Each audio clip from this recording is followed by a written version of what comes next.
जैसे मोहित आपने अभी मिर्ज़ा गालिब साहब का जिक्र किया, तो मैं यहाँ बताना चाहूँगा कि गुलजार साहब ने जब गालिब सीरियल बनाने की शुरुआत करी, जी। तो उन्होंने कहा कि मेरे लिए चॉइस सिर्फ़ और सिर्फ जगजीत सिंह ही हो सकते हैं। क्या बात। तो जगजीत सिंह का इंतखाब हुआ और गुलजार साहब कहते हैं कि इस सीरियल को बनाने में 3 लोगों का इम्पोर्टेंट रोल रहा है, जी।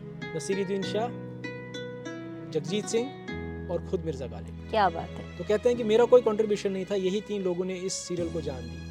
और जगजीत सिंह और गुलजार का जो बॉन्ड था वो बहुत ही स्ट्रॉन्ग था, और वो स्ट्रॉन्ग बॉन्ड सिर्फ उस पर्टिकुलर सीरियल के वजह से नहीं था, वो उसके बाद भी उनका बॉन्ड काफ़ी स्ट्रॉन्गली चलता रहा। और उन्होंने एक म्यूज़िकल सीरीज़ लॉन्च की जिसमें उन्होंने गज़ल के इनिशियल फेज़ को नूरजहां, बेगम अख्तर और बाकी जो चित्रा सिंह और उसके अलावा जो बाकी गज़ल गायक थे, उन सब का एक कलेक्शन उन्होंने लॉन्च किया जो अपने आप में एक बहुत बड़ी सक्सेस थी। तो इस तरह से गुलजार साहब ने और जगजीत सिंह ने गालिब को मासेस तक पहुंचाया।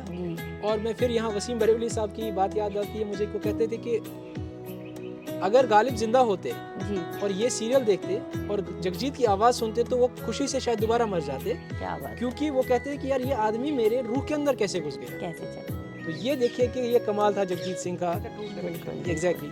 तो ये कमाल था जगजीत सिंह साहब का कि उन्होंने किस तरह से गज़ल को और ख़ासतौर से गालिब को आम मासेस तक पहुँचाया।